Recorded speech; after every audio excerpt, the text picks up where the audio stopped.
তোর চোখ নেই নাকি বাড়িতে রেখে এসেছিস? আরে এদের কেয়ারটেকার সম্পর্কে আমরা জানা আছে, সুন্দরী মেয়ে দেখলেই গায়ে পড়তে চায়। তুই ঠিক বলেছিস ইয়া। এখন আমার মাথা গরম হয়ে রয়েছে, তাই এখান থেকে চল, না হলে আমি কি করব আমি নিজেই জানি না। ভিডিওটি দেখার আগে সবার কাছে ছোট্ট একটি রিকোয়েস্ট করতে চাই। প্লিজ প্লিজ প্লিজ, যারা ভিডিওটি দেখবেন সবাই একটা করে সাবস্ক্রাইব করে দিবেন।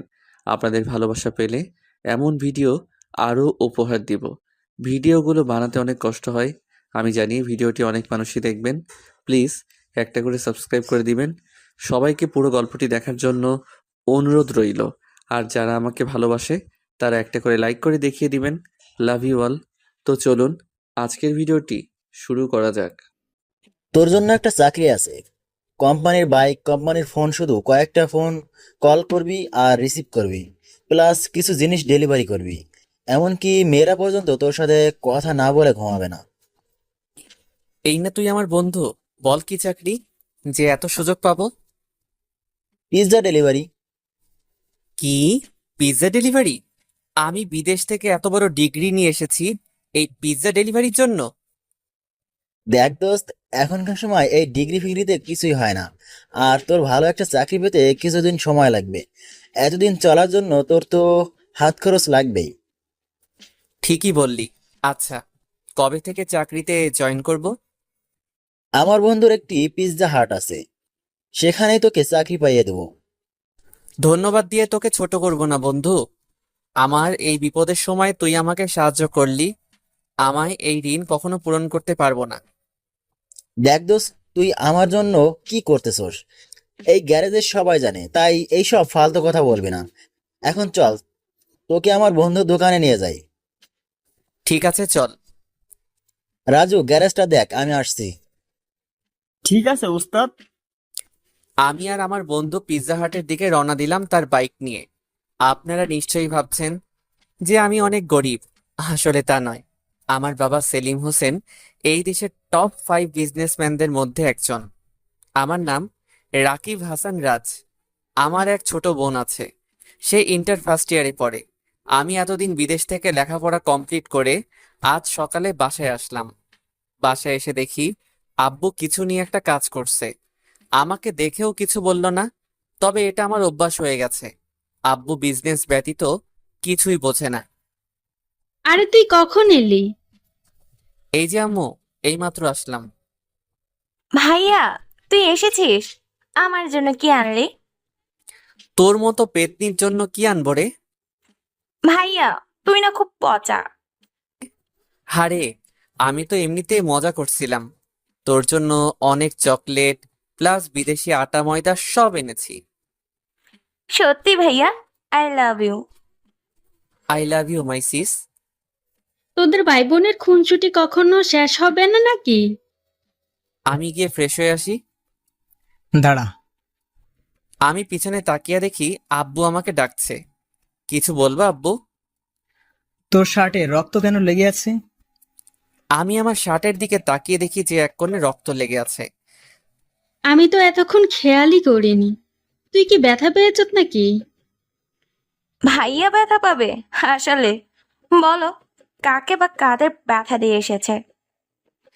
আসলে আমি যখন এয়ারপোর্টে থেকে বাসায় আসতেছিলাম তখন দেখলাম রাস্তায় কয়েকজন বখাটে মিলে একজন লোককে খুব মারছে আর তার ব্যাগ ছিনতাই করার চেষ্টা করছে। তোমরা তো জানো যে আমি আবার এইসব দেখতে পারি না, তাই আমি গাড়ি থেকে নেমে তাদের বাধা দেই। তারা পালিয়ে যাওয়ার পর সেই লোককে হাসপাতালে ভর্তি করে দিয়ে আসি। সেই ব্যক্তির রক্তই হয়তো শার্টে লেগে আছে। ঠিক আছে, যা এখন ফ্রেশ হয়ে নে, সবাই একসাথে দুপুরের খাবার খাবো। ঠিক আছে। এই বলেই আমি আমার রুমে গিয়ে ফ্রেশ হয়ে নিই। তারপর ফ্রেশ হয়ে ডাইনিং টেবিলে গেলাম। সেখানে গিয়ে দেখি সবাই আমার জন্য অপেক্ষা করছে। আমি আব্বুর বিপরীত পাশের চেয়ারে বসলাম। তুই বস, আমি খাবার নিয়ে আসছি। ঠিক আছে। তোর সাথে আমার কিছু কথা ছিল। জি আব্বু, বলো। তুই তো বিদেশ থেকে লেখাপড়া শেষ করে আসলি। এখন আমার ব্যবসার অবস্থা তোকেই ধরতে হবে। আব্বু, আমি এসবের জন্য এখনো প্রস্তুত না। তাহলে কখন প্রস্তুত হবে? আব্বু, আমি আসলে আমার নিজের যোগ্যতায় কিছু করতে চাচ্ছি। এত সহজ না নিজের যোগ্যতায় কিছু করা। আমার বাবা এই ব্যবসা গড়ে তুলেছিল, আমি সেটা তিলে তিলে গড়ে আজ এই পজিশনে এসেছি। আমি জানি আব্বু, কিন্তু আমি আগে নিজের যোগ্যতায় কিছু করতে চাচ্ছি। আমার পড়ালেখাকে কোনো কাজে ইনভেস্ট করতে ইচ্ছুক। ভালো, কিন্তু তুমি কি জানো নিজের যোগ্যতায় কিছু করতে হলে একেবারে শূন্য পজিশন থেকে শুরু করতে হবে? জানি। তাহলে তুই এখানে কেন? মানে? একেবারে জিরো পজিশন, মানে রাস্তা থেকে শুরু করতে হবে। আজকে থেকে তুই আর এই বাড়িতে থাকতে পারবি না। যখন তুই দেখবি মানুষ একা কতটা অসহায়, তখন তুই বুঝবি যে একা থেকে কখনো কিছু করা যায় না। তুমি এসব কি বলছো? আমার ছেলে রাস্তায় থাকবে মানে? তুমি বাবা ছেলের ব্যাপারে ঢুকবে না। যখন দেখবি নিজের খাবার খাওয়ার পর্যন্ত টাকা নেই, তখন আসবে আমার কাছে। ওকে আব্বু, আই চ্যালেঞ্জ ইউ। একদিন আমিও বড় কিছু হয়ে দেখাবো। এই বলে আমি নিজের রুমে গেলাম। সেখানে গিয়ে আমি আমার ব্যাগটা কাঁধে নিয়ে বেরিয়ে পড়লাম অজানা উদ্দেশ্যের দিকে। আম্মু আর আমার ছোট বোন আমাকে আটকানোর চেষ্টা করলেও কিছুই করতে পারিনি, কারণ তারা আব্বুকে ভয় পায়। আসলে আব্বুর রাগ উঠলে আব্বু কি করে বা বলে তা আব্বু নিজেও জানে না, কিন্তু পরে তা নিয়ে আফসোস করে। আমি আমার একমাত্র বন্ধু রাহুলের গ্যারেজে আসলাম। সেই আমার প্রকৃত বন্ধু। আমি বিদেশ যাওয়ার আগে আব্বুর কাছ থেকে টাকা নিয়ে রাহুলকে দেই ওর গ্যারেজ চালু করার জন্য। সে এসব মেকানিক কাজে এক্সপার্ট, কিন্তু গরিব বলে কিছুই করতে পারিনি, তাই আমি সাহায্য করেছিলাম। আমি রাহুলের গ্যারেজে গেলাম। কিরে দোস্ত, কি অবস্থা তোর? আমি ভালো আছি, কিন্তু তুই কবে দেশে এলি? এই তো আজকে। ভেবেছিলাম সবাইকে সারপ্রাইজ দিব, কিন্তু আমি নিজেই সারপ্রাইজ হয়ে গেলাম। কি হয়েছে তুই সব বল আমাকে। আমি তারপর রাহুলকে খুলে বললাম। দেখ দোস্ত, তোর যতদিন ইচ্ছা ততদিন আমার কাছে থাক। তোর দয়ায় এই গ্যারেজে অনেক জায়গা, আমরা সবাই এক পরিবারের মতো থাকি। এই জায়গায় গ্যারেজ, রুম, রান্নাঘর সব আছে। ভাই আমাকে একটা কাজ দে, যেরকম কাজ আছে তাই দে, যেখানে অনেক টাকা। আমিও আব্বুকে দেখাতে চাই যে আমি কিছু করতে পারি। তোর কাজ লাগবে মানে? তুই বরং আমাদের কাজ করে দে। দোস্ত, এত কথা বলিস না, আমি যা বলছি তা কর। দাঁড়া, আমি একটা ফোন করে আসি। রাহুল ফোন করে আসলো। একটা কাজ আছে তোর জন্য, যেটা তোর কমফোর্টেবল হবে মনে হয়। কি কাজ? তারপর তো সবই শুনলেন। আমি আজকে জয়েন করলাম, কিন্তু মনে হচ্ছে না এই কাজ আমার জন্য সুবিধার হবে। প্রথম দিন কাজ করলাম রাত 12টা পর্যন্ত। পরের দিন সকালে। কি রে, আজকে চাকরিতে গেলি না? দোস্ত, আমি এই চাকরি করতে পারবো না। কেন? দেখ, কালকে একদিন চাকরি করে আমি বুঝে গেছি এই চাকরি আমার জন্য নয়। কারণ কালকে রাত 12টা পর্যন্ত আমি ডিউটি করি। সারাদিন কল রিসিভ করতে করতে আমার প্রথমে হাত ব্যথা শুরু হয়। তারপর আমি গুলশানের হাই সোসাইটি এলাকায় পিৎজা ডেলিভারি করতে যাই। সেখানে আমি তো প্রথমে বিল্ডিং খুঁজতে আমার 1 ঘন্টা লাগে। 20 মিনিটে আর কি ডেলিভারি দিব। তারপর বিল্ডিং খুঁজে পাওয়ার পর শুনি লিফট খারাপ, কিন্তু ডেলিভারি দিতে যেতে হবে টপ ফ্লোরে, মানে 15 তলা। দোস্ত, আমি শেষ। আমি আর এই চাকরি করব না। তুই কিছু একটা কর। তুই যদি মেকানিক্যাল কাজ পারতি তাহলে আমার গ্যারেজেই কাজ করতি। আচ্ছা, তোর জন্য আরেকটা চাকরি আছে। কি চাকরি? তুই এবার কারো কাছে যাবি না, বরং সবাই তোর কাছে আসবে। এমনকি সব বড় লোকেরা এসে তোর সামনে দাঁড়াবে। তুই অনুমতি না দিলে কেউ ভেতরে যেতে পারবে না। কি চাকরি বল তাড়াতাড়ি। শপিং মলে সিকিউরিটি গার্ড। শেষমেশ এটাই করতে হলো। ঠিক আছে, আমি করব। তাহলে আমার সাথে চল। আমি রাহুলের সাথে গিয়ে নতুন চাকরিতে জয়েন করলাম। আসলে রাহুলের এই কয়েক বছরে অনেক চেনা জানা মানুষ হয়ে গেছে। পরের দিন চাকরিতে জয়েন করলাম। সারাদিন চাকরি করে পরের দিন সকালে আমি শুয়ে আছি, আর রাজু আমার পিঠ মালিশ করছে। কি রে, আজকে গেলি না চাকরিতে? আমি দাঁড়িয়ে রাহুলের দিকে গাড়ির ম্যাটেরিয়াল ছুড়লাম। রাহুল তাড়াতাড়ি সরে গেল। তুই কি পাগল হলি নাকি? আমি তোর কোন কালে শত্রু রে দোস্ত? তুই কেন আমাকে এসব ফালতু জব খুঁজে দিস? কেন, আবার কি হলো? আরে গতকাল সারাদিন সবাইকে চেক করতে করতে আমার পিঠ আর কোমর শেষ। সবাইকে নিচু হয়ে হয়ে চেক করতে করতে আমার অবস্থা করুন। তাহলে তুই বল, তুই কি রকম কাজ করতে ইচ্ছুক? তোকে কিছু করতে হবে না, আমি আমার চাকরি নিজেই খুঁজে নিব। তাহলে তুই খোঁজ, আমি গেলাম। রাহুল কাজে চলে গেল। রাজু বলতো, এই শহরে কোনো চাকরি বা ব্যবসায় অনেক টাকা আয় করা যায়?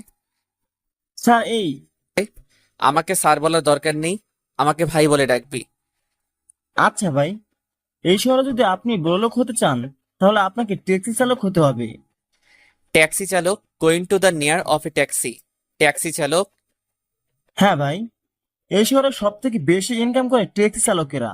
ধরুন কেউ যদি ওয়েট করতে বলে তাহলে ওয়েটিং চার্জ, আবার ডে শিফট, নাইট শিফট ইত্যাদি এসব তো রয়েছেই। ও, তাহলে তো আমাকে এবারেই কাজ করতে হবে। তাহলে কিভাবে শুরু করবেন? দেখি রাহুল আগে আসুক, তারপর ওর সাথে কথা বলে দেখি। দুপুরের খাবারের সময় রাহুল আসলো। তোর সাথে কিছু কথা ছিল। কি চাকরি করবি ভেবেছিস? সেই ব্যাপারেই তোর সাথে কিছু কথা ছিল। কি বলবি বল। আমি আসলে ট্যাক্সি চালক হতে চাই।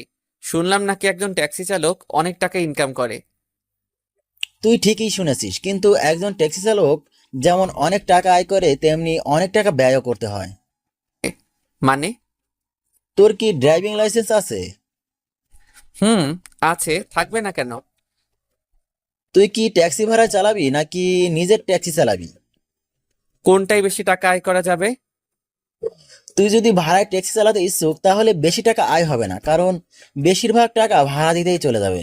আর তুই যদি নিজের ট্যাক্সি চালাতে ইচ্ছুক তাহলে তোকে নিজের ট্যাক্সি কিনতে হবে এবং সেখানেই তোকে টাকা ব্যয় করতে হবে। আর কোনো খরচ নেই, শুধু তেল খরচটা তোকে দিতে হবে। আর তুই যদি ইন্স্যুরেন্স করে রাখিস তাহলে ট্যাক্সির অ্যাক্সিডেন্ট হলেও তুইও টাকা পাবি। তাহলে নিজের ট্যাক্সি চালানোটাই বেশি উপকার মনে হয়। তুই কি জানিস একটা ট্যাক্সি কিনতে কত টাকা দরকার? না রে, জানি না। একটা ট্যাক্সি কিনতে কত টাকা দরকার হবে? কমপক্ষে হলেও 3 থেকে 4 লক্ষ টাকা। এই সামান্য টাকা? দূর, এটা কোনো টাকা হলো নাকি? দোস্ত, তুই মনে হয় ভুলেই গেছিস যে তোর বাপ তোকে বাড়ি থেকে বের করে দিয়েছে, আর তোকে নিজের দমে ট্যাক্সি কিনতে হবে। খাইছে রে বন্ধু। তুই বিশ্বাস কর, আমি সত্যিই ভুলে গেছিলাম। এবার আমি কি করি? দোস্ত, তুই একটা কিছু কর, আমি তোর টাকা সময় মতো মিটিয়ে দিব। তুই যদি আমার কাছে আমার জীবনটাও চাইতি, না হলে আমি তাও দিয়ে দিতাম। তোর কারণে আমি একটা জীবিকা নির্বাহের সুযোগ পেয়েছি। কিন্তু দোস্ত, আমার কাছে এখন এত টাকা ক্যাশ নাই, আর যা আছে তাতে চলবে না। সমস্যা নেই, অ্যাকাউন্টে যা আছে তাতেই হয়ে যাবে। কিন্তু উস্তাদ, সেটা তো। চুপ কর। না রাজু, তুই চুপ করবি না। কি হয়েছে তুই বল তো আমাকে। ভাই আসলে এই গ্যারেজের পিছনের দিকটা একেবারে ভেঙে গেছে, আর সেই দিকটা মেরামত করতে অনেক টাকা দরকার। তাই ওস্তাদ ভেবেছিল যে অ্যাকাউন্টে যা টাকা আছে তা দিয়ে মেরামত হয়ে যাবে।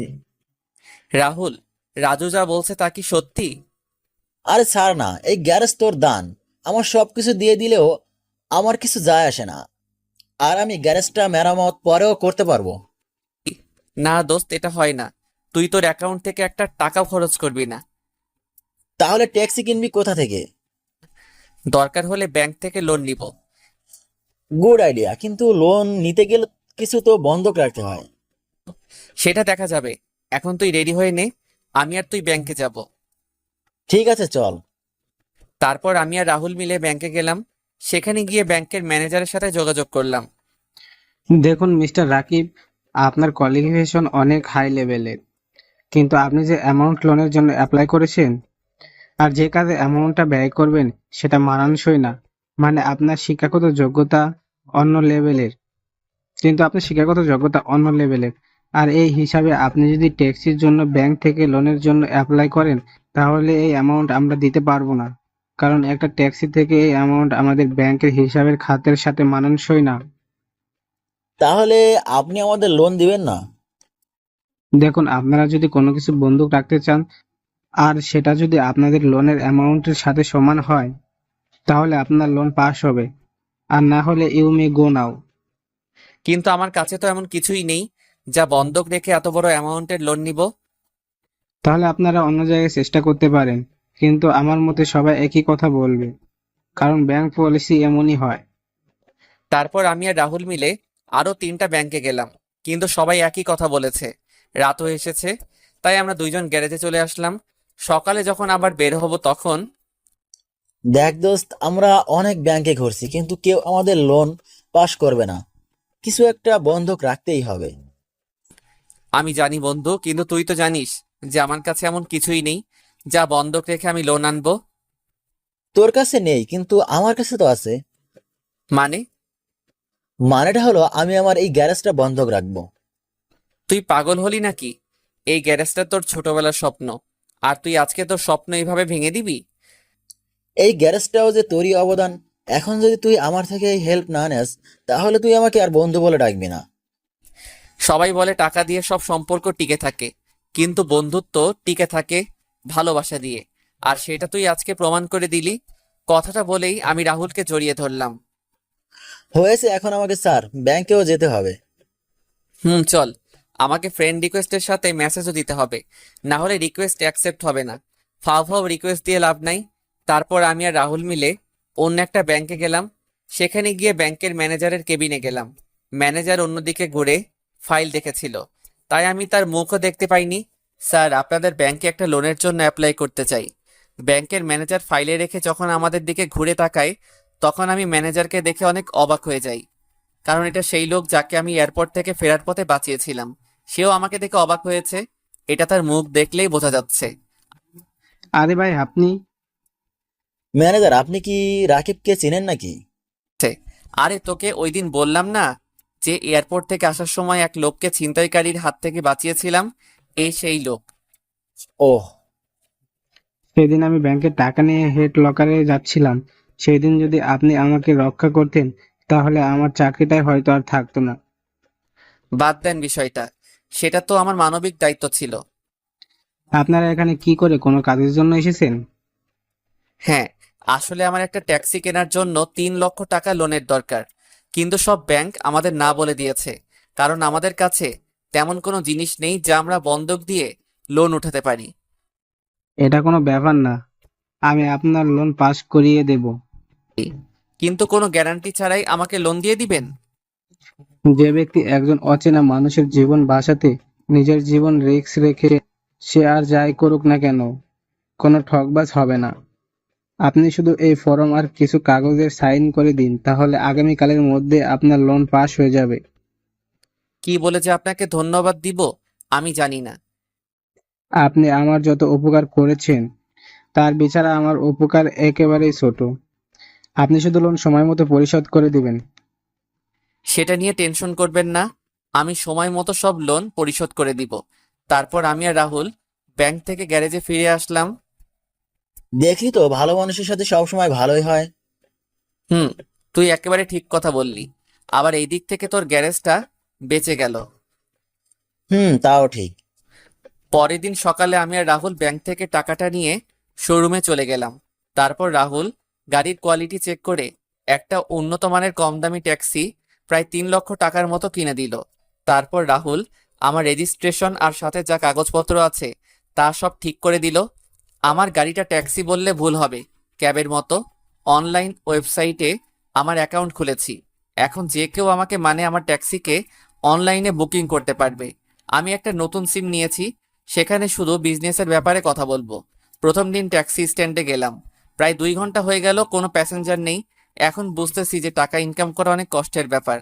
হঠাৎ একজন ছেলে প্যাসেঞ্জার আসলো, বয়স 30-এর মতো হবে। ভাই, কলেজে যাবেন? যাবো তো, উঠেন। তারপর প্যাসেঞ্জারকে ভার্সিটিতে রেখে আসলাম। এইভাবে প্রথম দিনে মোট 4 জন প্যাসেঞ্জার আমার ট্যাক্সিতে উঠেছে। সন্ধ্যার দিকে গ্যারেজে ফিরে আসলাম। না রে, সারাদিনে মাত্র 4 জন প্যাসেঞ্জার পেয়েছি, আর সারাদিনের ইনকাম মাত্র 670 টাকা।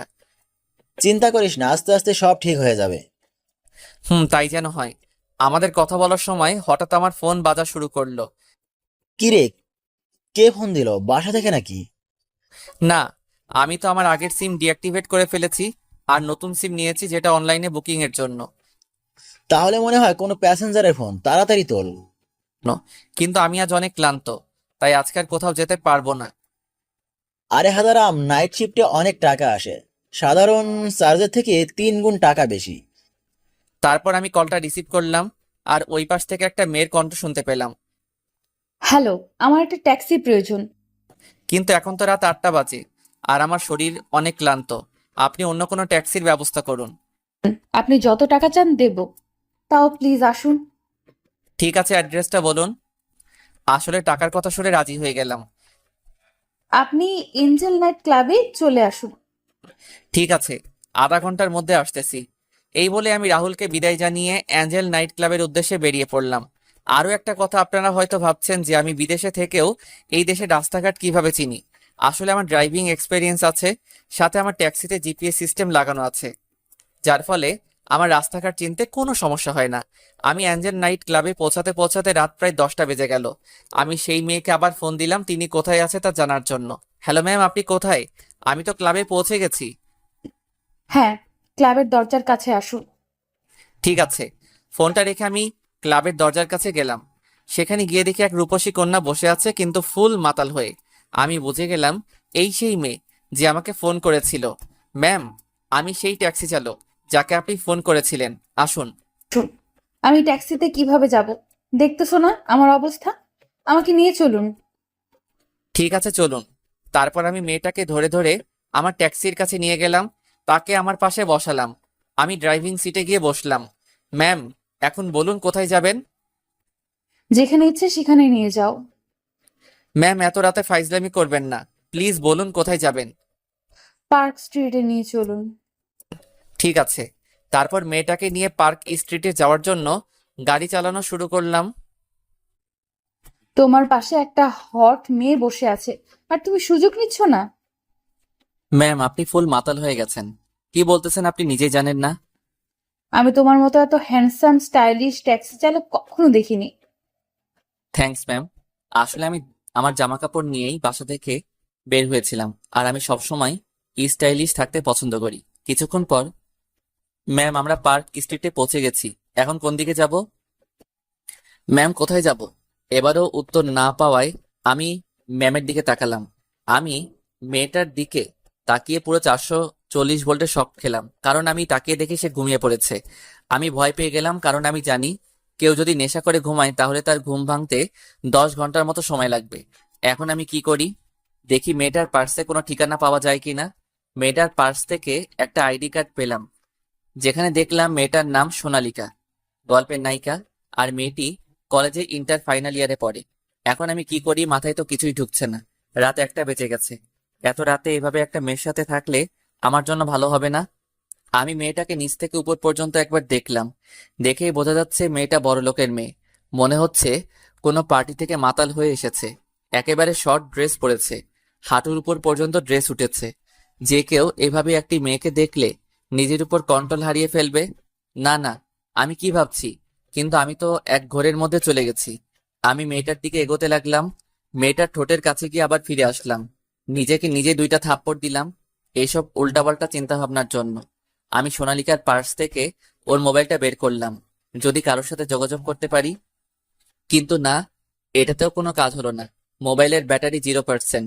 এখন নিজের উপর রাগ হচ্ছে, কেন আমি এই জায়গায় আসলাম। কথায় আছে না, অতি লোভে তাঁতি নষ্ট। ঠিক সেই মুহূর্তে আমার কানে পুলিশের গাড়ির আওয়াজ শুনতে পেলাম। আমার মাথায় একটা আইডিয়া আসলো, সাথে সাথে আমার মুখে হাসি ফুটে উঠল। সকালবেলা সোনালিকার ঘুম ভাঙছে। সে তার উপর একটা জ্যাকেট দেখতে পেল। সে একটু নড়তেই বেঞ্চ থেকে পড়ে গেল। আউচ! কি ব্যথা! সোনালিকার কথা শুনে একটা লেডি কনস্টেবল আসলো। ঘুম ভাঙলো মহারানীর? আমি এখন কোথায়? কোথায় আবার? জেলে? জেলে মানে?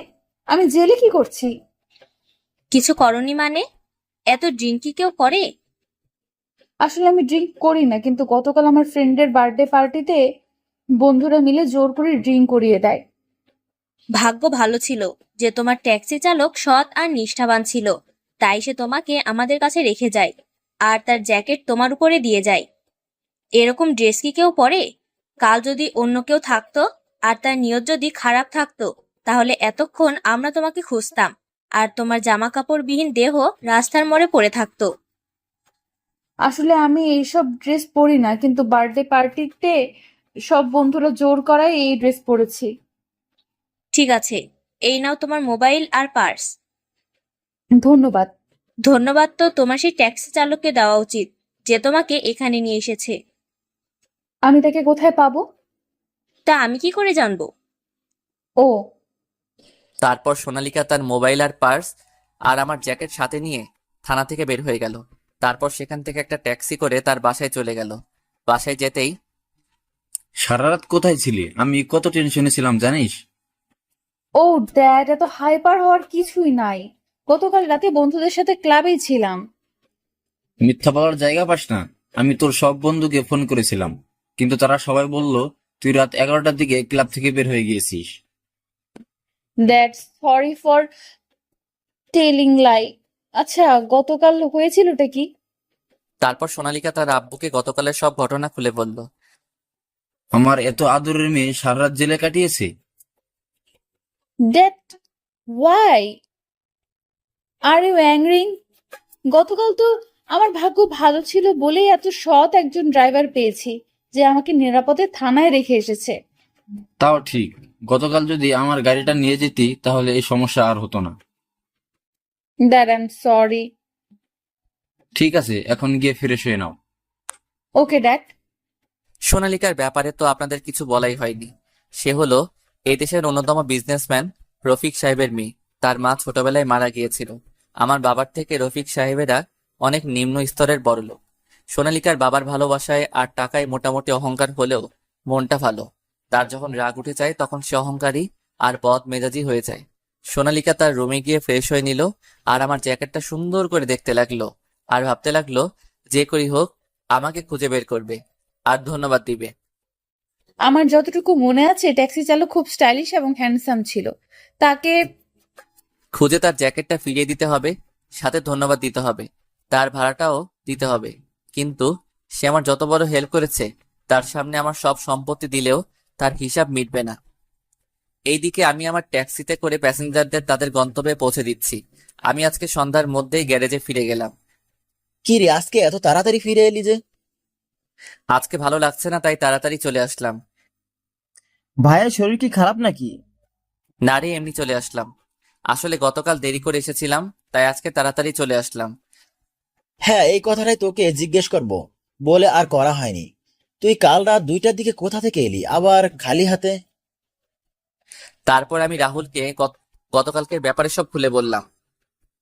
তোর লাভই তো হলো না, বরং আরো ক্ষতি হয়ে গেল। তোর এত দামি আর শখের জ্যাকেটটা একটা অচেনা মেয়েকে দিয়ে দিলি। তাহলে কি করতাম? যে শর্ট ড্রেস পরেছিল তাতে তাকে পুলিশ স্টেশনে রেখে আসতেও আমার কেমন যেন অস্বস্তি লাগছিল। তার উপর যে ঠান্ডা পড়েছে তাই তার উপরে আমার জ্যাকেটটা দিয়ে এসেছিলাম। তারপর কি কোনো খোঁজ খবর নিয়েছিলি? থানায় গিয়েছিলাম কিন্তু মেয়েটা ছিল না।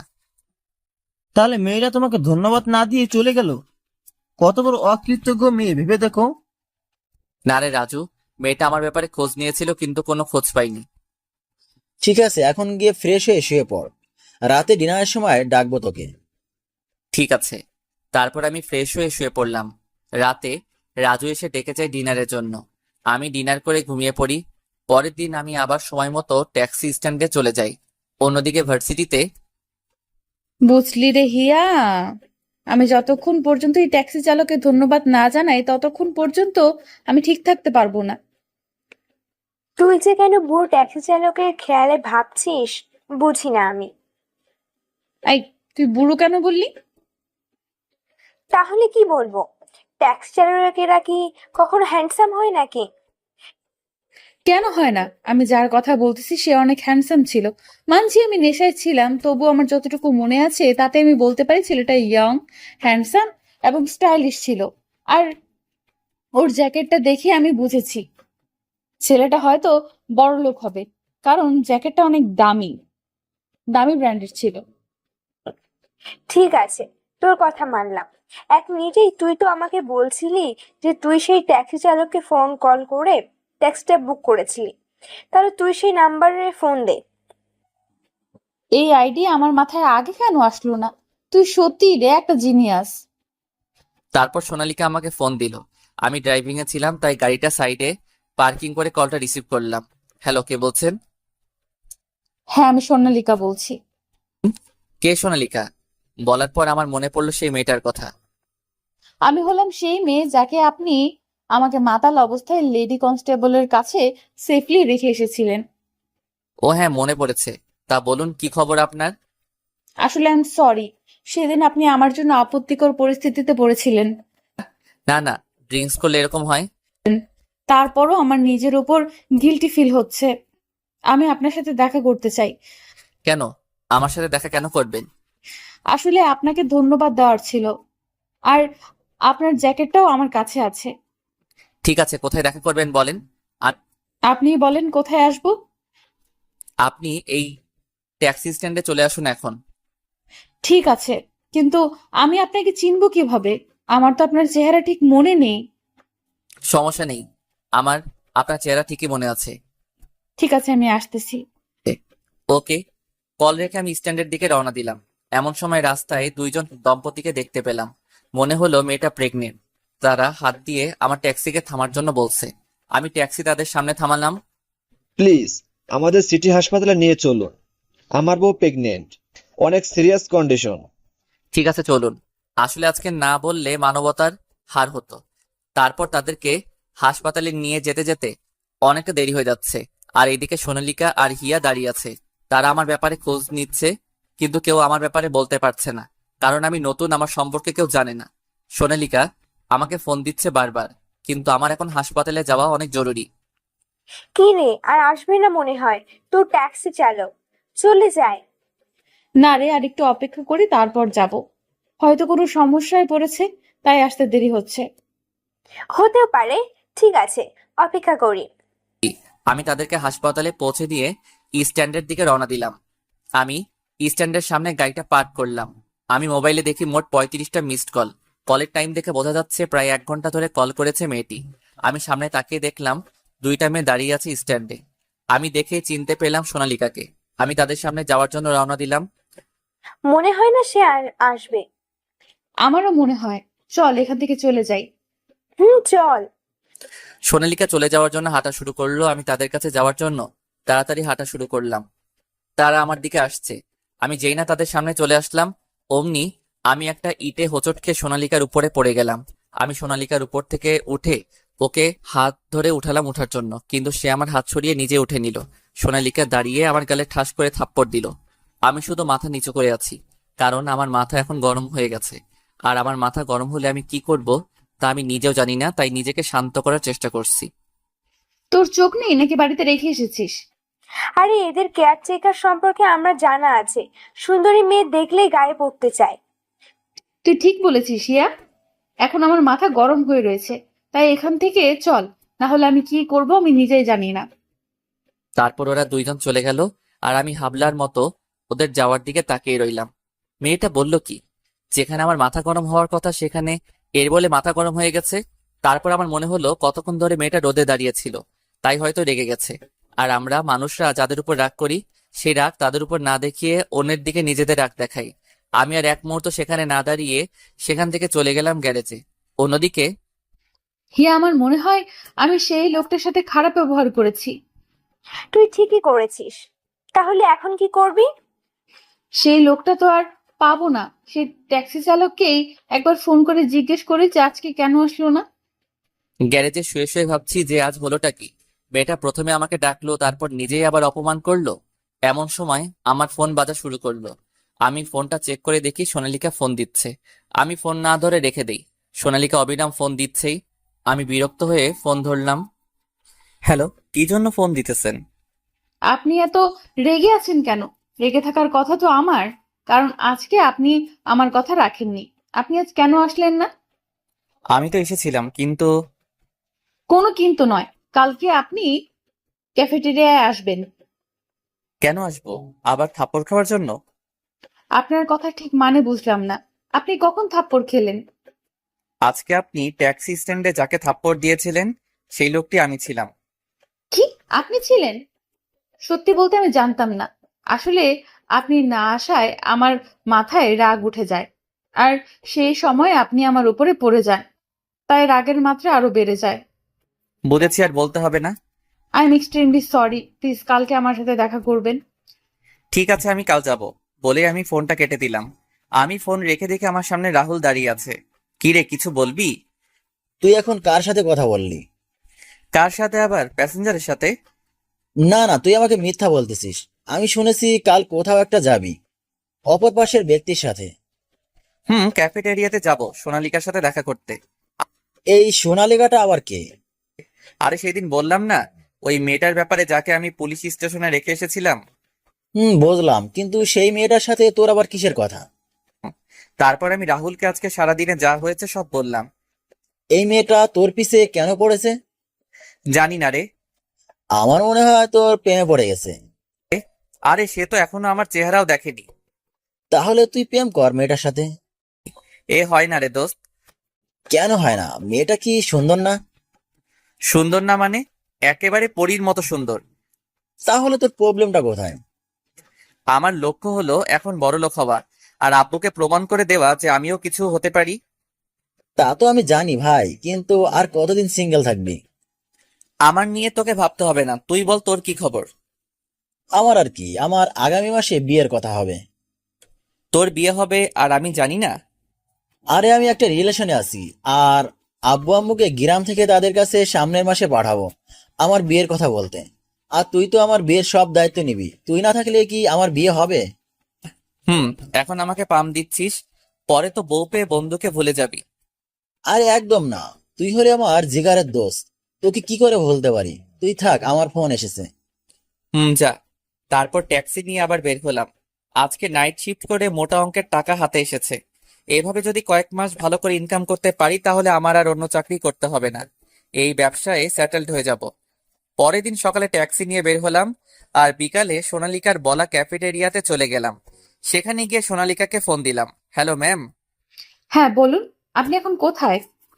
ক্যাফেটেরিয়ার বাইরেই আছি। আমরা ভেতরে ভেতরে আছি, আপনি চলে আসুন।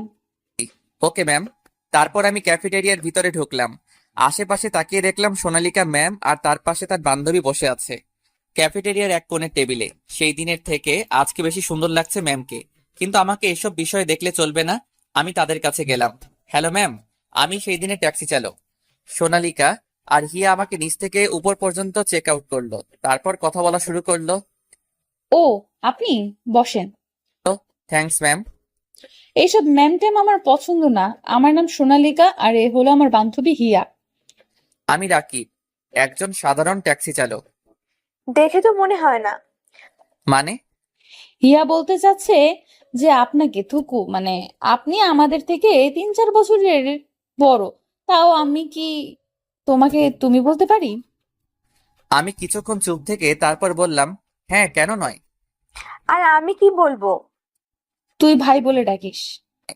এই কথাটা বলার পর হিয়া সোনালিকার দিকে অ্যাংরি লুকে তাকালো, আর হিয়া মুচকে মুচকে হাসছে। আপনাদের যা ইচ্ছা বলে ডাকতে পারেন। আসলে হিয়া বলতে চাইছিল যে তোমাকে দেখে এত স্টাইলিশ লাগে যে কোনো ট্যাক্সি চালককে লাগে না। আপনি কি আমাকে এই কথা বলার জন্য ডেকেছেন? আমার কিন্তু অনেক কাজ আছে। আরে না না, আমি তো তোমাকে সেদিনের জন্য ধন্যবাদ জানাতে রেখেছি। সেদিন তুমি না থাকলে যে আমার কি হতো। আরে না না, সেটা আমার একজন মানুষ হিসেবে কর্তব্য ছিল। আর হ্যাঁ, এটা নাও। তারপর সোনালিকা আমাকে আমার জ্যাকেটটা ফেরত দিল। Thanks for it. বাবা, তুমি তো অনেক ভালো ইংরেজি বলতে পারো, তা কতটুকু লেখাপড়া করেছো? এদের সত্যি কথা বলা যাবে না। এটা কি হলো বলো? হিয়া তো কিছু একটা জিজ্ঞেস করেছে। আমি আর পড়ালেখা, আমি তো এক ফরেনার স্যারের থেকে 1 মাস ইংরেজি শিখেছি। 1 মাসেই এত ভালো ইংরেজিতে কথা বলতে পারো? তোমার তো অনেক শার্প মেমোরি দেখছি। জি ম্যাম। আবার ম্যাম? আমাকে সোনালিকা বলে ডাকবে। আর বলো কি খাবে। আপনারাই অর্ডার দেন। তুই অর্ডার দে। রাকিব ভাই কি এইসব খাবারের নাম জানে? এই মেয়েটা দেখি বেশি বেশি কথা বলে। আহা, তুই থাম না। রাকিব, তুমি অর্ডার করো। ঠিক আছে ম্যাম। থুক্কু সোনালিকা। তারপর আমি 3 জনের জন্য 3টা ব্ল্যাক কফি আর স্যান্ডউইচ অর্ডার করলাম। খেতে খেতে আমরা কথা বলছিলাম, আসলে একে অপরের সম্পর্কে কথা বলছিলাম। এমন সময় ক্যাফেটেরিয়াতে আমার আব্বু তার বিজনেস ক্লায়েন্টের সাথে এসেছে। আব্বু আমার পিছনের টেবিলে বসায় আমি বুঝতে পারিনি, কিন্তু আব্বু আমার কণ্ঠস্বর ঠিকই চিনতে পেরেছে। সেই দিন আমি বাসা থেকে বের হওয়ার পর আব্বুরও মন খারাপ হয়ে গেছে। ঠিক মতো খায় না, ঘুমায় না। আব্বু ভেবেছিল যে এখন আমাকে বাসায় নিয়ে যাবে, কিন্তু আমাদের কথা শুনে সে কথা মাথা থেকে ঝেড়ে ফেলে দিল। তা রাকিব, তোমার বাসায় কে কে আছে? মা, বাবা আর এক ছোট বোন। তোমার বাবা মা আর বোন কি করে? বোন ইন্টার ফার্স্ট ইয়ারে, আম্মু গৃহিণী, আর আব্বু। কথাটা বলেই আমি চুপ হয়ে গেলাম, কারণ এদেরকে সত্যি কথা বলা যাবে না। কি হলো বলো, তোমার আব্বু কি করে? আসলে আব্বু, কথাটা বলে আমি আবার চুপ হয়ে গেলাম, কারণ সামনের দেওয়াল পুরোটা কাচের, আর সেই কাছে আমি দেখতে পাচ্ছি যে আব্বু আমার কথা মন দিয়ে শুনছে। আমার মাথায় এক শয়তানি বুদ্ধি আসলো। আসলে ছোটবেলা থেকে আব্বুকে রাগাতে আমার অনেক ভালো লাগতো। কি হলো বলো। আব্বু আর কি করে, আমার ঘাড়ে বসে বসে খায়, সারাদিন ঘরে বসে থাকে আর নেশা করে, বন্ধুদের সাথে বসে জুয়া খেলে। আর কি বলবো বলো? একটু একটু স্যাড লুকে বললাম, কিন্তু ভিতরে তো আমি হাসছি। আর এইদিকে আব্বু আমার কথা শুনে তেলে বেগুনে জ্বলছে। তাহলে তো তোমার পরিবারের সব চাপ তোমার উপরেই। হুম, আমার কথা রাখো, তোমার ভবিষ্যৎ পরিকল্পনা বলো। আমি লন্ডন ক্যামব্রিজ ইউনিভার্সিটি থেকে চান্স পেয়েছি। একটা এক্সাম দিয়েছি, সেই ভার্সিটিতে চান্স পাওয়ার জন্য আগামী সপ্তাহে রেজাল্ট দিবে, দেখি কি হয়। You know what, one of the best varsity this is. আরে রাকিব ভাই, কিভাবে জানবে? জীবনে এই ভার্সিটির নাম শুনেছে নাকি? সন্দেহ। যে ভার্সিটি থেকে গ্রাজুয়েশন করে দেশে ফিরলাম, সেই ভার্সিটির নাম বলে আমি শুনবো না? কি হলো, কি বলছো বিড়বিড় করে? না, কিছু না। আসলে আমাকে যেতে হবে, আমার কাজ আছে। আমার আমাদেরও যেতে হবে, অনেক দেরি হয়ে গেছে। তারপর কাউন্টারে গিয়ে বিল দেওয়ার সময় সোনালিকা বিল দিয়ে দিল আমার আগে। এটা কি হলো? কি হলো আবার? না মানে, তুমি বিলটা দিলে কেন? আরে সমস্যা নেই, মনে করো সেদিনের ভাড়াটা দিয়ে দিলাম। চালাক আছো। সোনালিকা হেসে দিল। এই মেয়ের হাসি দেখে আমি ক্রাশ খেলাম। এই হাসিটা আমাকে যেন পাগল করে দিচ্ছে। কিভাবে একটা মেয়ে এত সুন্দর করে হাসে? আমি কয়েকজন প্যাসেঞ্জারকে নামিয়ে রাতের দিকে গ্যারেজে চলে গেলাম। আর এইদিকে আব্বু বাসায় গিয়ে, তোমার ছেলে কি কোনোদিনও মানুষ হবে না? কেন, রাকিব আবার কি করেছে? এমনিতেই ছেলেটাকে বাসা থেকে বের করে দিয়েছো। কেমন আছে, কোথায় থাকে, কি করে কিছুই জানি না। কি আর করে মেয়ে পটাচ্ছে? মানে আব্বু, তুমি কি ভাইয়াকে দেখেছো? বলো না আব্বু, বলো না। তারপর আব্বু আজকে সব কথা আম্মু আর রিয়াকে বলল। আম্মু আর রিয়া তো হেসে গড়াগড়ি খাচ্ছে, এমন ভাব। এতে হাসার কি আছে বুঝলাম না। আব্বু, ভাইয়া তোমাকে এইবারও বোকা বানিয়ে দিল। মানে? মানেটা হলো রাকিব হয়তো কোনোভাবে তোমাকে দেখে ফেলেছিল, তাই এই কথাটা বলেছে তোমাকে রাগানোর জন্য। তুমি তো জানো রাকিব তোমাকে রাগাতে কত ভালোবাসে। যা, এইবারও বোকা হয়ে গেলাম। ভেবেছিলাম ছেলেটা হয়তো কষ্টে আছে, কিন্তু না, ছেলে তো দিব্যি গার্লফ্রেন্ডের সাথে ক্যাফেটারিয়াতে বসে আড্ডা দিচ্ছে। তাতে তোমার কি? দেখবে আমার ছেলে একদিন প্রমাণ করে দিবে যে সেও কিছু করতে পারে। রাতে আমি শুয়ে শুয়ে সোনালিকার কথা ভাবছি। না চাইতেও তার ওই মায়াবী মুখ আর তার ভুবন ভোলানো হাসি মাখা মুখ আমার চোখের সামনে ভেসে উঠছে। আমি শুধু এটা ভাবছি যে একটা মেয়ের হাসি কিভাবে এত সুন্দর হতে পারে। আমি যেন এক ঘোরের মধ্যে আছি। এমন সময় রাহুল আর রাজু আসলো আমার সাথে কিছু কথা বলতে। কি রে, শুয়ে শুয়ে কি ভাবতেছিস? ভাবছি একটা মেয়ের হাসি এত সুন্দর কিভাবে হয়। কি বললি? ওস্তাদ, আমার মনে হয় রাকিব ভাই প্রেমে পড়েছে। ঘোরের মধ্যে কথাটা বললাম। না না, কিছু না। রাজু তো ভুল কিছুই বলেনি, তোর কথাবার্তায় বোঝা যাচ্ছে তুই প্রেমে পড়েছিস। ঘটনা কি খুলে বলতো। না না, কিছু না। কি বলছিস এসব আবোল তাবোল? তারপর আমি রাহুলকে আজকের ব্যাপারে খুলে বললাম। আজকে সোনালিকার সাথে আমার কি কথা হয়েছে, তারপর আব্বুর নামে কি কি বলেছি।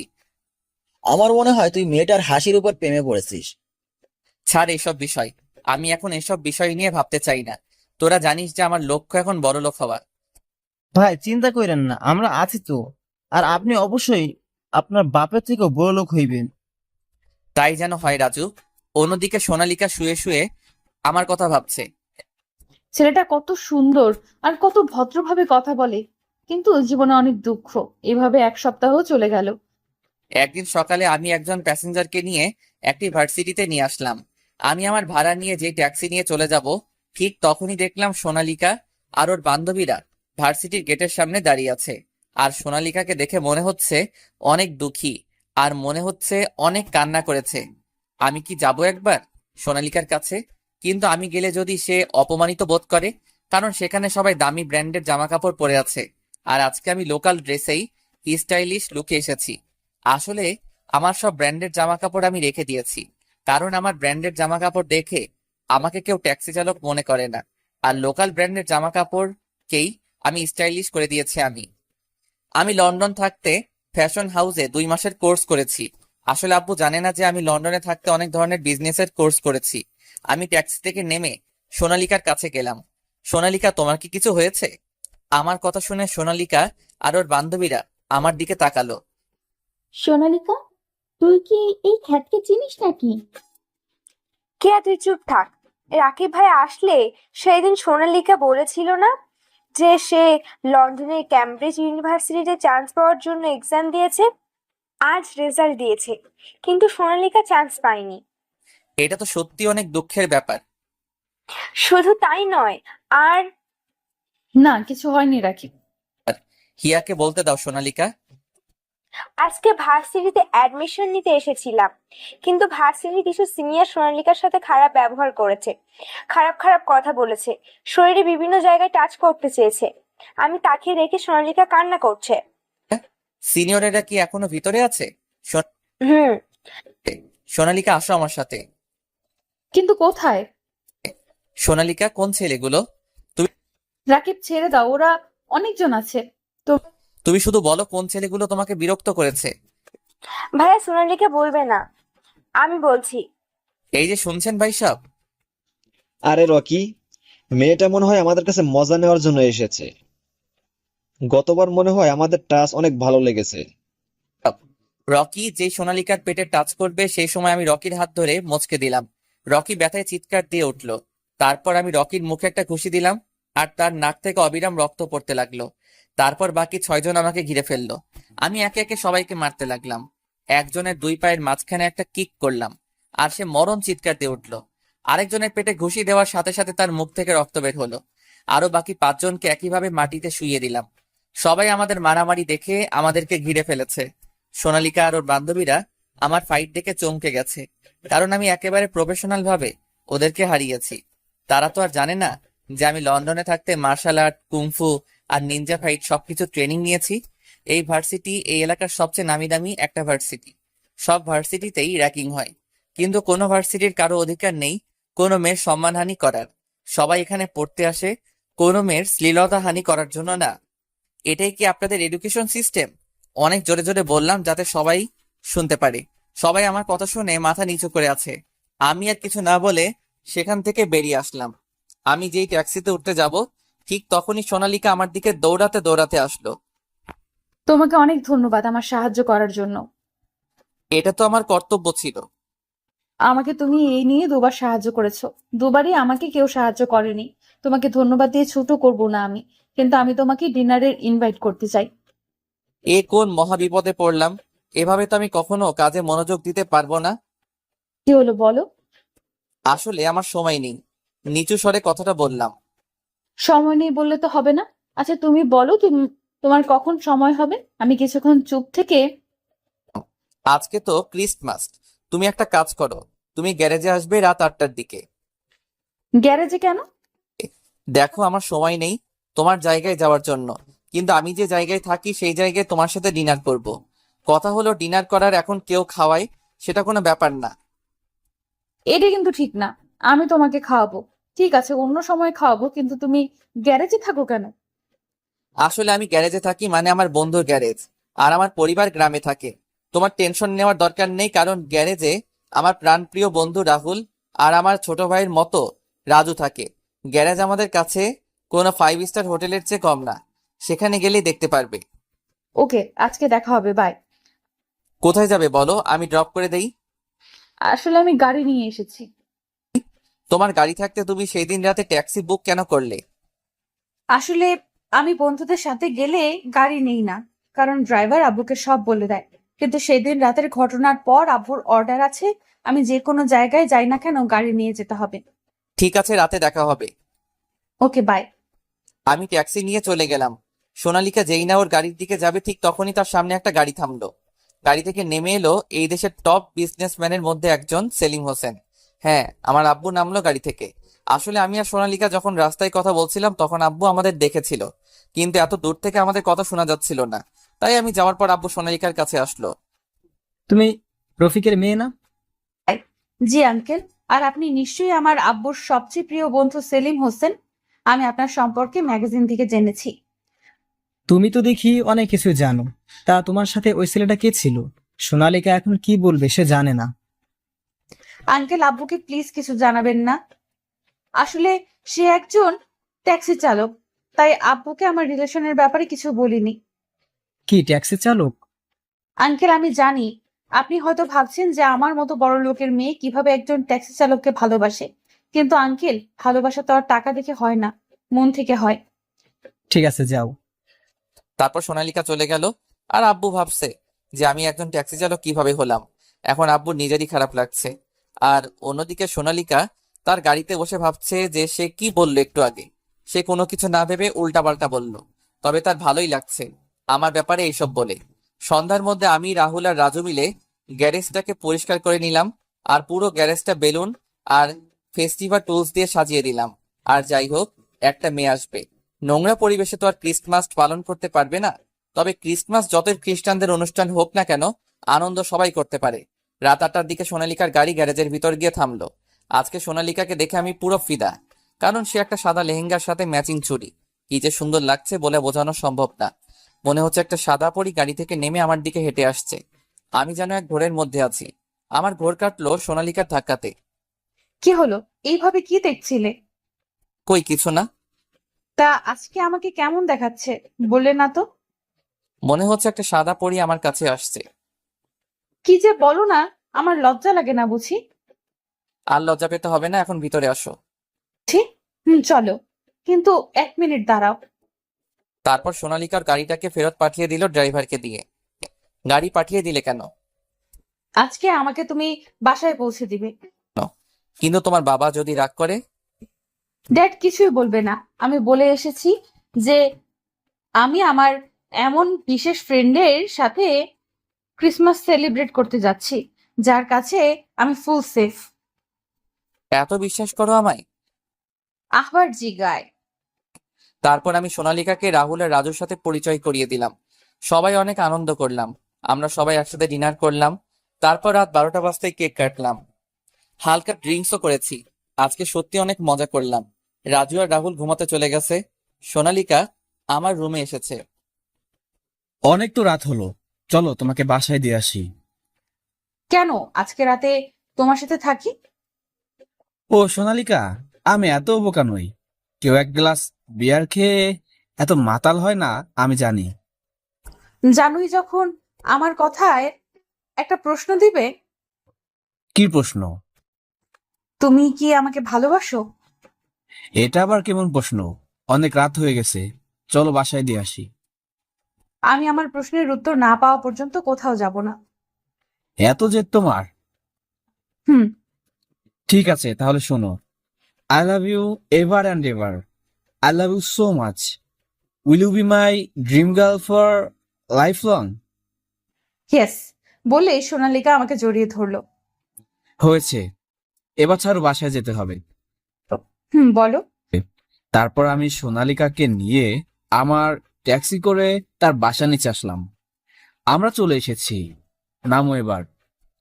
আজকে আমাদের রিলেশনের ফার্স্ট ক্রিসমাস, আর আমাকে তুমি মিষ্টি মুখ না করিয়ে বাসায় পাঠিয়ে দিচ্ছ? এত রাতে আমি মিষ্টি পাবো কোথায়? আগামীকাল খাওয়াবো। আমি আজই খাবো, আর মিষ্টি তো তোমার কাছে আছে। আমার কাছে কোথায় মিষ্টি আছে? তারপর সোনালিকা ওর ঠোঁট দিয়ে ইশারা করলো। ওরে এত চালাক তুমি! এতদিন তো জানতাম এই ডায়লগ শুধু ছেলেরা বলে, কিন্তু তুমি তা প্রমাণ করে দিলে। আমাকে আর কিছু না বলতে দিয়ে সোনালিকা তার ঠোঁট দিয়ে আমার ঠোঁট জোড়া বন্ধ করে দিল। এভাবে কতক্ষণ ছিলাম বলতে পারবো না। সোনালিকা আমাকে ছেড়ে দেওয়ার পর দুজনেই হাঁপাচ্ছি।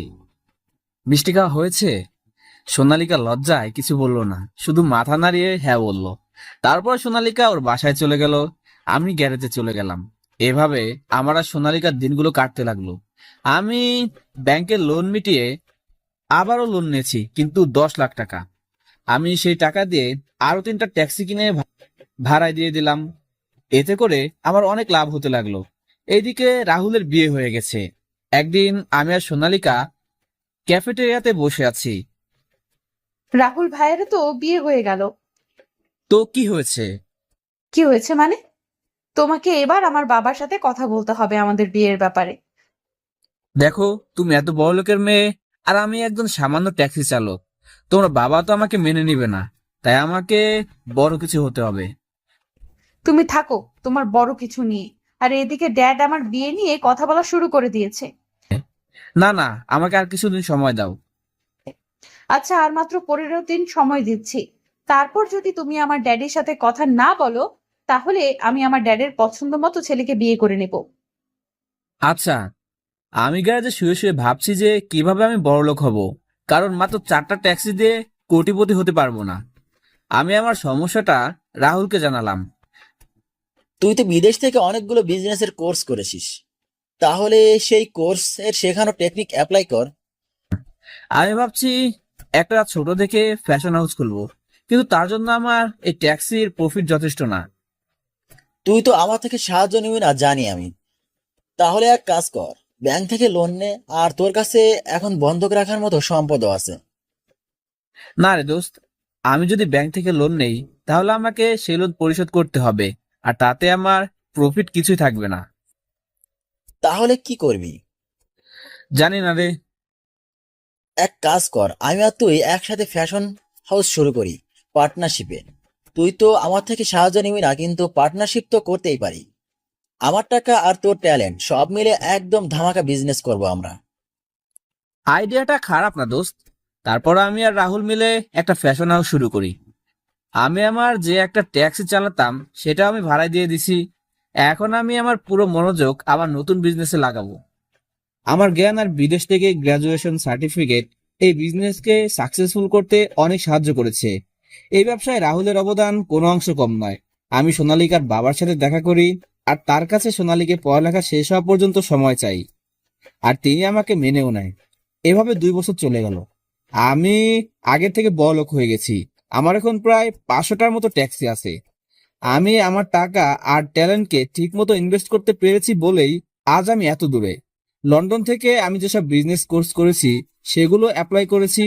আমি আমার ব্যাংক থেকে লোন নিয়ে অনেকগুলো বিজনেস স্টার্ট করেছি, আর রাহুলের গ্যারেজটাকে শহরের সবচেয়ে বড় গ্যারেজে পরিণত করেছি। এখন এখানে অনেক লোক আছে, তাই রাজুকে আমার ট্যাক্সি কোম্পানির ম্যানেজার বানিয়ে দিয়েছি। সময়ের সাথে টেক্কা দিতে দিতে এখন আমি দেশের সবচেয়ে বড় ট্যাক্সি কোম্পানির মালিক। আর আমার ফ্যাশন হাউস আমার বোন রিয়ার নাম, যেটা দেশের অন্যতম জনপ্রিয় ফ্যাশন হাউস। দেশের তরুণদের দিক দিয়ে আমি সবার উপরে। আমি এখন দেশের টপ বিজনেসম্যানদের মধ্যে একজন। দেশের তরুণদের দিক দিয়ে আমি সবার উপরে। আমি এখন দেশের টপ বিজনেসম্যানদের মধ্যে একজন। আগামীকাল আমাকে অ্যাওয়ার্ড দেওয়া হবে বিজনেসম্যান অব দ্য ইয়ার হিসেবে, কারণ 2 বছর আগে মোটামুটি ধনী থাকলেও গত 1 বছরে সব থেকে বেশি টাকা আমি ইনকাম করেছি। অনুষ্ঠানে সোনালিকা, ওর বান্ধবীরা আর ওর বাবাও থাকবে। আমার পক্ষ থেকে রাহুল, ওর বউ মিম আর ওদের 1 বছরের ছেলে রূপকও যাবে। রাজুও যাবে আমার সাথে। শুনেছি দেশের টপ বিজনেসম্যানদের মধ্যেই একজন আমাকে অ্যাওয়ার্ড দিবে। পরের দিন আমরা সবাই অনুষ্ঠানে চলে গেলাম। আমি আজ অনেকটাই খুশি, কারণ আজ আমি আমার চ্যালেঞ্জ কমপ্লিট করতে পেরেছি। আমার আজকের অ্যাওয়ার্ড শো পুরো দেশে লাইভ দেখানো হবে। তাই আমার আব্বুও দেখবে যে তার ছেলে নিজে কিছু একটা করতে পেরেছে। আমি আমার বিএমডব্লিউ গাড়ি নিয়ে চলে গেলাম অ্যাওয়ার্ড শোর গেস্ট রুমে। একটু পর অ্যাওয়ার্ড শো শুরু হবে। এমন সময় দরজায় কেউ একজন ঠক ঠক করলো। কামিন। তারপর সোনালিকা আসলো। আমার বাবুটা আজকে এত খুশি কেন? খুশি থাকবো না? আজকে আমি অনেক খুশি। তুমি লাইফে এত বড় একটা অ্যাওয়ার্ড পাবে। আজকেই তুমি আমার আব্বুর সাথে আমাদের বিয়ের কথা বলবে। আর গত 2 বছরে আমি যতবার তোমার বাবা মায়ের কথা জিজ্ঞেস করেছি, ততবার তুমি কথাটা এড়িয়ে চলেছো। আজকে কিন্তু আমি কোনো কথা শুনবো না। বলো আমাকে, তুমি কবে তোমার ফ্যামিলির সাথে আমার দেখা করিয়ে দিবে? সম্ভবত আজকে অথবা আগামীকাল। আর তোমার বাবার সাথেও কথা বলবো, সমস্যা নাই। সত্যি? সোনালিকা আমাকে জোরে ধরলো। ঠিক আছে, এখন ছাড়ো, এখন অ্যাওয়ার্ড শো শুরু হবে। না, আমি আমার হবু বরকে জড়িয়ে ধরেছি, তাতে আমি কারো কথা শুনবো না। বোঝার চেষ্টা করো। ঠিক আছে, তাহলে মিষ্টি দাও। এখন আমি মিষ্টি কোথায় পাবো? তারপর সোনালিকা আবার ওর ঠোঁট দিয়ে ইশারা করলো। আমি বুঝে গেলাম সোনালিকা কি বোঝাতে চাচ্ছে। না না, একদম না, আমার বাবুটা এত দুষ্ট হয়েছে আমি জানতাম না। সোনালিকা আমাকে যেই লিপ কিস করতে যাবে ঠিক সেই সময় আমি সরে গেলাম। সোনালিকা অনেক রেগে গেল। আমি দৌড়ে রুম থেকে চলে গেলাম। সোনালিকা আমার পিছু পিছু দৌড়াচ্ছে। এক সময় আমি দৌড়াতে দৌড়াতে একজনের সাথে ধাক্কা খেলাম। আমি সামনে তাকিয়ে অবাক, কারণ আমার সামনে আমার ছোট বোন রিয়া দাঁড়িয়ে আছে। রিয়া আমাকে দেখেই জড়িয়ে ধরলো। এতদিনের সব রাগ অভিমান ওর চোখে আমি দেখতে পেলাম। ভাইয়া, তুই না খুব পচা। এতদিন আমাদের কথা কি তোমার মনেও পড়েনি? আরে আমার পাগলি বোনটা যে কেঁদেই দিবে। আমি আর মাত্র একদিন পর আবার তোর কাছে ফিরে যাব। রিয়া আমাকে ছেড়ে দিয়ে তারপর আবার পড়া শুরু করলো। ভাইয়া, তুমি কি সত্যি বলছো? হ্যাঁ রে, আমি তো রিয়ার সাথে কথা বলতে বলতে এতক্ষণ খেয়ালই করে নাই যে সোনালিকা আমার পিছনে দাঁড়িয়ে আছে। সে আমাদের কথা শুনতে পারেনি। এখানে হচ্ছেটা কি? আমি আর রিয়া সোনালিকার দিকে তাকালাম। সোনালিকার চোখ দিয়ে মনে হয় আগুন বেরোচ্ছে। আমি বুঝে গেলাম সোনালিকা আমাকে আর রিয়াকে দেখে অন্য কিছু ভাবছে। তাই তার ভুল ভাঙানোর জন্য বললাম, রিয়া, এ হলো তোর হবু ভাবি সোনালিকা, আর সোনালিকা এ হলো আমার আদরের ছোট বোন রিয়া। সোনালিকা এবার তার ভুল বুঝতে পেরেছে। রিয়া তো সোনালিকাকে পেয়ে আমাকে মনে হয় ভুলে গেছে। রিয়া, তুই এখানে কি করস? আর আব্বু আম্মু কোথায়? আব্বু আম্মু এখানে আছে। আর তুমি এখানে কি করো? এই জায়গায় তো আজকে দেশের ইয়াং জেনারেশনের আইডল টপ বিজনেসম্যানকে অ্যাওয়ার্ড দেওয়া হবে। সেই বিজনেসম্যান আর কেউ নয়, তোমার ভাইয়া। সত্যি ভাইয়া? হুম। তার মানে তুমি চ্যালেঞ্জ জিতে গেছো। হুররে! ইয়া, কিসের চ্যালেঞ্জ? পরে বলবো, আজকে সব জানতে পারবা। রিয়া, আব্বু আর আম্মু এখানে কি করছে? না না, আমি বলবো না। আজকে তোমার জন্য সারপ্রাইজ আছে। দেখা যাবে কি সারপ্রাইজ। এমন সময় মাইকে অ্যানাউন্সমেন্ট করা শুরু হয়ে গেছে। আমরা স্টেজের কাছে চলে গেলাম। আমার সব আপনজন প্রথম সারির চেয়ারে বসে আছে, কিন্তু আমি আব্বুকে দেখতে পেলাম না। এমন সময় মাইকে আমার নাম অ্যানাউন্স করলো। আমি স্টেজে উঠে গেলাম। আমার চোখ নিচের জনগণের ভিড়ের দিকে। আম্মু আমাকে দেখে অনেক অবাক হয়েছে। রিয়া আম্মুকে সব বলল আর সোনালিকার সাথে পরিচয় করে দিচ্ছে। আমি স্টেজে সামনের দিকে তাকিয়ে অনেক বড় শট খেলাম, কারণ আমার সামনে আমার আব্বু দাঁড়িয়ে আছে অ্যাওয়ার্ড নিয়ে। আব্বুর মুখেও আশ্চর্যবোধক চাউনি দেখতে পাচ্ছি। আব্বু যে আমাকে আশা করেনি এটা আব্বুর চোখ মুখ দেখে বোঝা যাচ্ছে। মাইকে আবার অ্যানাউন্স করলো, দেশের ইয়াং জেনারেশনের আইকন রাকিব হাসান রাজকে আজ টপ বিজনেসম্যান অব দ্য ইয়ারের অ্যাওয়ার্ড দিবে দেশের সেরা বিজনেসম্যানদের মধ্যে অন্যতম বিজনেসম্যান সেলিম হোসেন। আব্বুর হাতে অ্যাওয়ার্ড আছে, কিন্তু আব্বু আমাকে অ্যাওয়ার্ড না দিয়ে এই জায়গায় সবাইকে অবাক করে আমাকে জড়িয়ে ধরলো। এতদিনের সব রাগ অভিমান সব আজকে মুছে যাবে বলে আমি মনে করি। আব্বু আমাকে ছেড়ে দিয়ে আমাকে নিয়ে মাইকের কাছে গেল। আপনারা নিশ্চয়ই ভাবতেছেন যে আমার আর রফিকের মধ্যে কি সম্পর্ক আছে। রফিক আর কেউ নয়, আমার ছেলে। গত 2.5 বছর আগে রাকিব লন্ডন ক্যামব্রিজ ইউনিভার্সিটি থেকে গ্রাজুয়েশন করে দেশে আসার পর আমাকে বলেছিল যে সে নিজের নামে কিছু করতে চায়, আমার বিজনেস সে সামলাবে না। তখন আমি খুব রেগে গিয়েছিলাম, তাই রাকিবকে ঘর থেকে বের করে দিয়েছিলাম। তখন রাকিব আমাকে চ্যালেঞ্জ করেছিল যে রাকিব নিজের যোগ্যতায় কিছু একটা হয়ে আমার সামনে এসে দাঁড়াবে। আজ রাকিব তার কথা রাখতে পেরেছে। আজ 2.5 বছর পর সময়ের পরিবর্তনে আল্লাহ তাআলা আমার হাতে রাকিবকে অ্যাওয়ার্ড দেওয়ার সৌভাগ্য করে দিয়েছে। আজ আমি চ্যালেঞ্জে হেরে যাওয়ায় কোনো দুঃখ পাইনি, বরং আমার চেয়ে খুশি কেউ হবে না, কারণ আমার ছেলে নিজের যোগ্যতায় আজ নিজের একটা পরিচয় গড়ে তুলেছে। আজ আমি গর্বিত আমার ছেলের প্রতি। আব্বুর কথা শুনে আমার চোখ দিয়ে 2 ফোঁটা পানি গড়িয়ে পড়ল। এই পানি দুঃখের নয়, বরং আনন্দের। তারপর আব্বু আমাকে তার নিজ হাতে অ্যাওয়ার্ড দিল। অ্যাওয়ার্ড অনুষ্ঠান শেষ হওয়ার পর আমি আব্বু আম্মুকে সোনালিকা আর তার বাবার সাথে পরিচয় করে দিলাম, কিন্তু আমি জানতাম না যে আমার আব্বু আর সোনালিকার আব্বু বেস্ট ফ্রেন্ড। 1 মাস পর আমার বিয়ে হয়ে গেল সোনালিকার সাথে। আমি এখন বাসর ঘরের সামনে দাঁড়িয়ে আছি, কিন্তু আমার ভিতরে ভয় কাজ করছে, কারণ সেদিন অ্যাওয়ার্ড ফাংশনের দিন সোনালিকা আমার উপর রাগ করেছিল, কারণ আমি আমার আসল পরিচয় তার কাছে লুকিয়ে গেছিলাম। আমি আমার সব ভয়কে এক সাইডে রেখে এক বুক সাহস নিয়ে আমার রুমে ঢুকলাম। দেখি সোনালিকা বাঙালি বউয়ের মতো হাঁটু সমান ঘুমটা দিয়ে বসে আছে। আমার পায়ের শব্দ শুনে সোনালিকা খাট থেকে নেমে আমার পায়ে হাত দিয়ে সালাম করলো। আমি কিছু বলার আগে সোনালিকা বলা শুরু করলো, আগে অজু করে আসো, 2 রাকাত নফল নামাজ পড়বো, তারপর আমি। এখন কিছু বলি? না, আগে আমার প্রশ্নের উত্তর দিবে, তারপর। ঠিক আছে। তুমি আমাকে তোমার আসল পরিচয় কেন দাওনি? কারণ আমি চাইতাম না কেউ আমার পরিচয় জেনে আমাকে ভালোবাসুক। ও, তার মানে আমাকে কি তোমার সেই রকম মেয়ে বলে মনে হয়েছিল তোমার? না না, আমি সেটা বলতে চাইনি। এইসব কথা ছাড়ো তো, আজকে আমাদের বাসর রাত। এসব কথা বলে কি সময় কাটাবে? তাই ছাদে যাবে? আমি তোমাকে বলছি কি আর তুমি বলছো কি? আর এত রাতে ছাদে গিয়ে কি করবে যদি কেউ দেখে ফেলে? আরে কিছু হবে না, চলো তো। তারপর সোনালিকার সাথে চুপি চুপি ছাদে গেলাম। সেখানে দোলনায় বসলাম। এই দোলনাটা আমার বোন বানিয়েছিল। চারটা আজ অনেক আলো দিচ্ছে না? এরকম দৃশ্য আমি কখনো দেখিনি। এখন কি আমাকে একটু মিষ্টি দিবে? অনেকদিন মিষ্টি মুখ করিনি। সোনালিকা কিছু না বলে মাথা নেড়ে হ্যাঁ বোধক ইশারা করলো। বাকিটুকু আর না জানাই ভালো। মুই ভদ্রপোলা 5 বছর পর। ড্যাডি, ড্যাডি, মাম্মা আমাকে খুব বকেছে। কি, তোমার মাম্মার এত বড় সাহস যে আমার প্রিন্সেসকে বকা দিবে? তোমার মাম্মাকে আমি বকুনি দিয়ে দেব। ঠিক আছে, আই লাভ ইউ ড্যাডি। ওরে, আমার নামে বিচার দেওয়া হচ্ছে বুঝি? হ্যাঁ, তুমি আমাকে বকেছো না, তাই আমি ড্যাডির কাছে তোমার নামে বিচার দিয়েছি। এখন ড্যাডি তোমাকে বকবে। মাই প্রিন্সেস, তুমি একটা কাজ করো, তোমার ফ্রেন্ডসদের সাথে খেলতে যাও, আর আমি তোমার মাম্মাকে বকা দিব। ওকে। তারপর ফারিয়া খেলতে চলে গেল। তুমি আমার প্রিন্সেসকে বকেছো কেন? তুমি তোমার মেয়েকে মাথায় উঠিয়ে এত বিগড়ে দিয়েছো। তাই নাকি? এই কি করছো? কেন আমার বুকে আদর করছি? এই না না, একদম না। ফারিয়া বলছে তার একটা ফুটফুটে ভাই চাই, আর আমি এখন তাই করব। তাই বুঝি, কিন্তু এই প্রসেস করার আগে তোমার এই দর্শকদের বলে দাও এখান থেকে যেতে।